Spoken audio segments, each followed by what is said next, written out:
Достар, бүгін біз улы жәндіктермен танысамыз.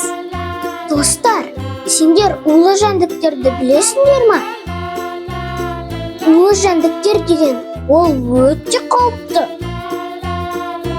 Улы жәндіктерді байқамасаң, тісте болады, шағып алады. Адамға зияны көп. Достар, ендеше біз улы жәндіктермен танысайықшы, біліп жүріңдер. Ол сары шаян. Сары шаянның уы құйрығында. Сары шаян шөл далада өмір сүреді. Ол қарақұрт. Қарақұрт өте улы өрмекші. Оның денесі қара, қызыл дақтары бар. Қазақстанның оңтүстігінде кездеседі.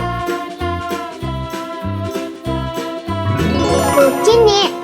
Кене өте кішкентай, бірақ өте қауіпті. Ол сенің денеңе жабысып қалуы мүмкін.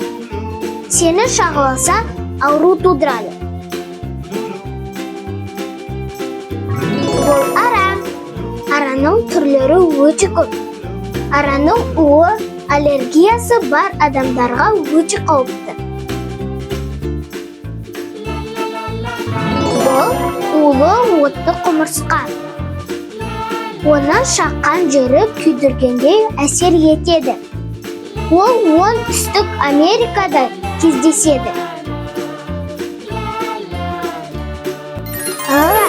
Енді ойын ойнаймыз. Мына жерде қандай өрмекші улы?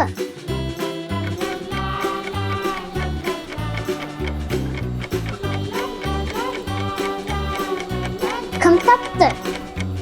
Асықпай табыңдар. Жарайсыңдар. Бұл қарақұрт. Достар, енді мына жердегі улы жәндікті табайықшы.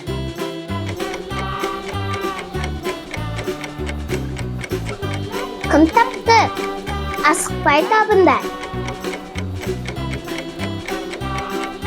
Дұрыс, бұл ара. Достар, бүгін біз біраз ақпарат алдық және де ойнадық. Келесі видеоны жіберіп алмау үшін арнаға тіркелуді ұмытпаңыздар. Сау болыңыздар!